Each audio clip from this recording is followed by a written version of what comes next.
नमस्कार guys, welcome to the Upasana IAS academy. Myself Upasana Sareen. Guys, आज Delhi police की तीसरी क्लास में हम लोग देखेंगे फीचर ऑफ कॉन्स्टिट्यूशन। एक्चुअल में मुझे रेगुलर बेस पे वीडियोस डालनी थी, बट बीच में कुछ इशू होने के कारण हम रेगुलर बेस पे वीडियो नहीं डाल पाए। तो गाइस, अब से कंटिन्यू करते हैं। डेली मैं एक वीडियो डाल दिया करूंगी दिल्ली पुलिस की, ठीक है? तो आप लोग फॉलो अप भी कर सकते हैं।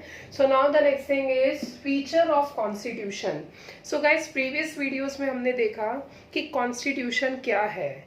कॉन्स्टिट्यूशन हमारे देश का एक ऐसा supreme law of the land है जो पूरे देश को चलाता है। So we can say it is the utmost and it is the supreme fundamental law of the land. Okay, so what are the features of that constitution? इस constitution के features क्या हैं? सबसे पहली चीज तो गाइज, आप लोगों ने अक्सर ये सुना होगा कि हमारा जो कॉन्स्टिट्यूशन है, हमारा कॉन्स्टिट्यूशन वर्ल्ड में एक लेंदी कॉन्स्टिट्यूशन है। फिर बात आती है इस लेंदी कॉन्स्टिट्यूशन का मतलब क्या है।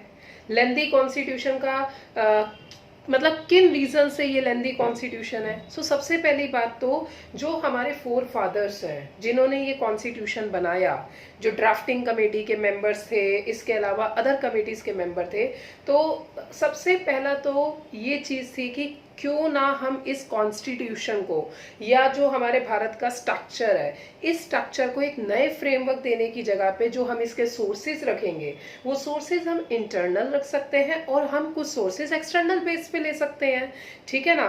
तो अब हम बात करते हैं लेंदी कॉन्स्टिट्यूशन क्यों। तो गाइस, इसका कोई एक रीजन नहीं है कि कॉन्स्टिट्यूशन क्यों लंबा है।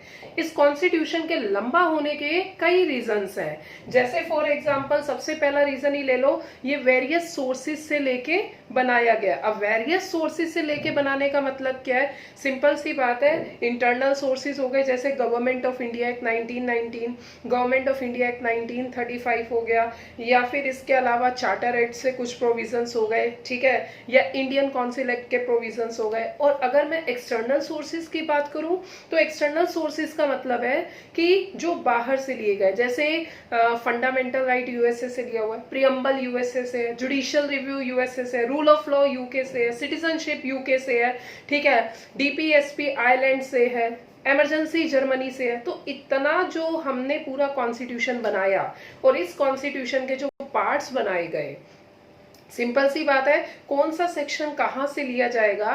That is by the internal and external sources of India, ठीक है? Internal source of India, sorry, external source of outside, मतलब पूरे देश पूरे विदेशों के कॉन्स्टिट्यूशन को सामने रख के जो भी बेस्ट पार्ट था उसको इंडिया के अंदर डाला गया, ठीक है? सो सबसे पहला रीजन लेंथी कॉन्स्टिट्यूशन होने का क्या है? एक तो हमारा जो कॉन्स्टिट्यूशन है वो इंटरनल और एक्सटर्नल बोथ सोर्सेज से लेकर बनाया गया है। दूसरा रीजन क्या है गाइस? पहले तो आर्टिकल 370 भी था, ठीक है, वो तो 2019 में आर्टिकल 370 एबोलिश हो गया। आर्टिकल 371 है, तो ऑटोमेटिकली अगर मैं कहूं तो जब दूसरा कॉन्स्टिट्यूशन भी है आर्टिकल 370 371 वो भी मर्ज है इंडिया के अंदर, इंडियन कॉन्स्टिट्यूशन के अंदर, तो ऑटोमेटिकली इंडियन कॉन्स्टिट्यूशन क्या हो जाएगा? लेंथी कॉन्स्टिट्यूशन हो जाएगा। अच्छा, तीसरी बात की जाए तो हमारे यहाँ पे स्पेशल प्रोविजंस भी दिए गए हैं, जैसे माइनॉरिटी के लिए अलग स्पेशल प्रोविजन है, बच्चों के लिए हो गया, ट्रांसजेंडर के लिए हो गया,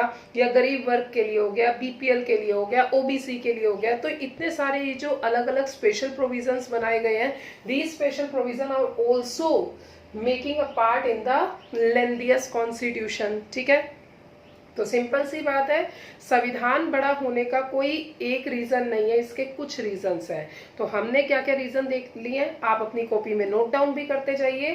लेंथिएस्ट कॉन्स्टिट्यूशन इन द वर्ल्ड, जिसके अंदर सबसे पहला है कि the constitution of India is borrow from the internal sources of India and external from the outside world. दूसरा point, article 370 and 371 integrated in India, ठीक है, इन इंडियन कॉन्स्टिट्यूशन। तीसरा point, the Indian constitution made the special provision for SC ST OBC and minority section. So ultimately if we are taking care about every section of strata, so automatically we have to give the provisions, so automatically the provisions also gives the phenomena of lengthiest constitution, क्योंकि देखो reservation add हो गया, फिर reservation का promotion में fundamental right नहीं है, जैसे 2020 में सुप्रीम कोर्ट ने कहा है, तो ऑटोमेटिकली जजमेंट्स भी आते जा रहे हैं और उसके बाद हमारे जो कॉन्स्टिट्यूशन का नेचर है वो फ्लेक्सिबल नेचर भी है।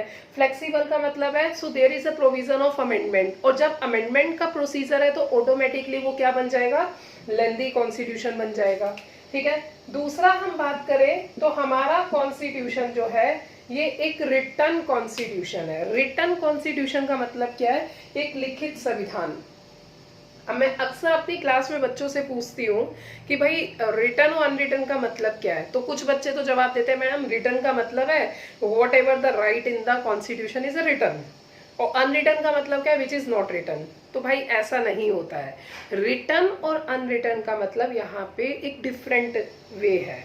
रिटन कॉन्स्टिट्यूशन का मतलब है कि कॉन्स्टिट्यूशन को बनाने से पहले कॉन्स्टिट्यूएंट असेंबली बनी, कॉन्स्टिट्यूएंट असेंबली के मेंबर का ओपिनियन हुआ, तब उसके बाद कॉन्स्टिट्यूशन बना। जबकि अनरिटन का मतलब क्या है, जो पुराने नॉर्म्स चलते आ रहे हैं, ट्रेडिशन चलते आ रहे हैं, मगना कार्टा चलते आ रहे हैं, चार्टर एक्ट चलते आ रहे हैं, वो पार्लियामेंट बनाती है और उसके बाद वहां की क्वीन को देती है, क्वीन सिग्नेचर करती है और उसके बाद वो बन गया लॉ। तो भाई सिंपल सी बात है, अगर आप ये सोचते हैं कि रिटन में कानून लिखा है अनरिटन में नहीं लिखा, तो आप ये गलती कर रहे हैं। कानून जो है रिटन में भी लिखे हैं, अनरिटन में भी लिखे हैं, दोनों जगह पे कानून लिखे हुए हैं। बशर्ते जो रिटन कॉन्स्टिट्यूशन है उससे पहले कॉन्स्टिट्यूएंट असेंबली बनी थी। अनरिटन में कोई कॉन्स्टिट्यूएंट असेंबली नहीं होती है। अनरिटन के अंदर जो भी एक तरह से कहा जाए कि भाई कस्टम्स वगैरह हैं वही चलते आ रहे हैं। ठीक है, अब गाइस एक चीज बताओ, रिटन है और दूसरी तरफ अनरिटन है। हमारी इंडिया का क्या कॉन्स्टिट्यूशन है, रिटन, और अनरिटन की बात की जाए तो यूके और न्यूजीलैंड। ठीक है, यूके न्यूजीलैंड को छोड़ के बाकी रेस्ट कंट्रीज का जो कॉन्स्टिट्यूशन है वो एक रिटन कॉन्स्टिट्यूशन है। अच्छा, उसके अलावा अगर एक तरफ रिटन है दूसरी तरफ अनरिटन है तो फ्लेक्सिबिलिटी किसकी होगी। फ्लेक्सिबिलिटी का मतलब आप समझ रहे हो, फ्लेक्सिबिलिटी का मतलब है कि अगर देयर शुड बी अमेंडमेंट, तो सिंपल सी बात है जो फ्लेक्सिबिलिटी होगी रिटन में ज्यादा होगी या अनरिटन में होगी। अनरिटन में कॉन्स्टिट्यूएंट असेंबली नहीं बनी, अनरिटन में जो भी लॉ बने वो पुराने कस्टम से बने, रिटन में जो भी बने कॉन्स्टिट्यूएंट असेंबली के द्वारा बने। तो कॉन्स्टिट्यूएंट असेंबली ने कहा होगा कि भाई ये कॉम्प्लेक्स प्रोसेस से होगा, ये कॉम्प्लेक्स प्रोसेस से नहीं होगा, तो there is something changes in the things. So automatically written और अनरिटन दोनों ही देखा जाए तो एक तरह से फ्लेक्सिबल नेचर के होते हैं, परंतु अनरिटन कॉन्स्टिट्यूशन जो है वो ज्यादा फ्लेक्सिबल होता है। रिटन और अनरिटन की बात की जाए तो रिटन में सुप्रीम कौन है, लॉ ऑफ द लैंड, और लॉ ऑफ द लैंड कौन है, कॉन्स्टिट्यूशन ऑफ इंडिया। और अनरिटन की बात की जाए तो अनरिटन में कौन है, सुप्रीम पार्लियामेंट। क्यों, क्योंकि पार्लियामेंट कानून बनाती है किसको देख के, जो भी पुराने एक्ट्स होते हैं, नॉर्म्स होते हैं, वैल्यूज होती है, चार्टर एक्ट होते हैं, मगना कार्टा होते हैं, बनाती है पार्लियामेंट, सिग्नेचर करती है ब्रिटेन की क्वीन, सिग्नेचर किया और उसके बाद बन गया law. So we can say the Indian Constitution is a written constitution, okay? क्योंकि कॉन्स्टिट्यूएंट असेंबली के द्वारा बनाया गया था। तीसरी बात की जाए तो हमारे यहाँ पे जो सपोर्ट है, हमारे यहाँ पे सपोर्ट दिया जाता है सिंगल सिटीजनशिप को। अब इस सिंगल सिटीजनशिप का मतलब क्या है, फॉर एग्जाम्पल भाई एक होता है स्टेट, एक होता है आपकी कंट्री। फॉर एग्जाम्पल के लिए मान लीजिए मैं पंजाब में रहती हूँ, so I am not a citizen of Punjab, I am a citizen of India. For example XYZ person रहता है Bengal, the person is not a citizen of Bengal but the person is a citizen of India. So similarly अगर आप USA में हैं, ठीक है, तो USA का सिस्टम क्या है, if you are living in Canada you have a Canadian citizenship as well as you have a USA North America citizenship. Similarly in India there is no citizenship of state, there is a citizenship of India। अब इसके बारे में अगर हम बात करें citizenship of with respect to India, ठीक है, तो स्टेट अपने लोगों को कैसे पहचानेगा, स्टेट को अपने लोगों को अपने स्टेट के लोगों को रिजर्वेशन देना है, तो कैसे रिजर्वेशन देगा, तो उसके लिए हमारी इंडिया में स्टेट बनाता है डोमिसाइल, जबकि सेंटर से मिलती है नागरिकता। तो सिटीजनशिप याद रखना बच्चों, दिल्ली पुलिस के पेपर में आता है, सिटीजनशिप यूनियन सब्जेक्ट है, सिटीजनशिप सेंट्रल गवर्नमेंट देती है। हम चैप्टर में पढ़ेंगे सिटीजनशिप कितने टाइप्स की होती है, और इसी के साथ साथ USA की डुअल सिटीजनशिप है, ठीक है, USA की डुअल सिटीजनशिप है, इंडिया की सिंगल सिटीजनशिप है, और ये सिटीजनशिप हमने कहाँ से ली है, ये सिटीजनशिप हमने ली है UK से। ओके, सो सिंगल सिटीजनशिप। चौथा है flexible. And rigid constitution. Guys जो हमारा कॉन्स्टिट्यूशन है, हमारे कॉन्स्टिट्यूशन का नेचर दोनों ही है, फ्लेक्सिबल भी है, रिजिड भी है। अब फ्लेक्सिबल का मतलब क्या है, रिजिड का मतलब क्या है? फ्लेक्सिबल का सीधा सा मतलब है कॉन्स्टिट्यूशन का वह पार्ट जो आसानी से चेंज हो जाए, ठीक है, मतलब सिंपल प्रोसेस से हो जाए। जैसे सिंपल मेजोरिटी से अमेंडमेंट करना है तो वो हो गया आपका क्या, फ्लेक्सिबल। रिजिड का मतलब क्या है, कॉन्स्टिट्यूशन का वह पार्ट जो कॉम्प्लेक्स तरीके से हो, मतलब जिसमें अमेंडमेंट बड़े मुश्किल जटिल व्यवस्था से हो। जैसे फॉर एग्जांपल अगर आपको कॉन्स्टिट्यूशन में कुछ भी चेंज करना है तो आपको स्पेशल मेजोरिटी की जरूरत होगी। जैसे फॉर एग्जांपल जीएसटी बिल है, जीएसटी बिल के लिए आपको स्पेशल मेजोरिटी की जरूरत होगी। वही उसी जगह पे अगर आपको कोई राज्य बनाना है तो आपको सिंपल मेजोरिटी की जरूरत होगी, ठीक है। एक्विजिशन सिटीजनशिप का इशू है तो सिंगल मेजोरिटी से, सिंपल मेजोरिटी से हो जाएगी। Is it clear? तो हमारा जो कॉन्स्टिट्यूशन है फ्लेक्सिबल और रिजिड दोनों ही है, ठीक है। उसके बाद पांचवा मोस्ट इंपॉर्टेंट सीडीएस और अदर पेपर्स में ये आता है फेडरल और यूनिटरी कॉन्स्टिट्यूशन। हमारा जो कॉन्स्टिट्यूशन है उसका फॉर्म फेडरल और यूनिटरी है, जिससे कहा जाता है क्वासी फेडरल। अब गाइस क्वासी फेडरल किसने कहा? ये जो वर्ड है क्वासी फेडरल, ये केसी वेहरे ने बोला है, ठीक है। अब देख लेते हैं इसका मतलब क्या है।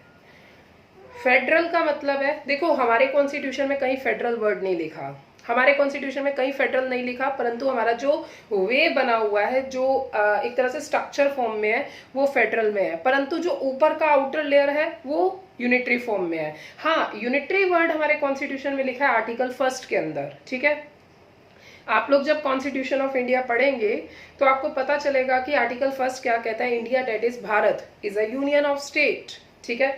तो सिंपल सी बात है, फेडरल का मतलब क्या है, डिविजन्स। फेडरल का मतलब क्या है, डिफरेंट लेवल ऑफ गवर्नमेंट, जैसे सेंट्रल गवर्नमेंट, स्टेट गवर्नमेंट, ठीक है। यूनिटरी का मतलब क्या है कि भाई पूरे भारत का सिर्फ एक ही गवर्नमेंट होगी, डेट इज सेंट्रल गवर्नमेंट, ठीक है। तो फेडरल के भी अपने फीचर है, यूनियन के भी अपने फीचर है। अब फेडरल का फीचर क्या है?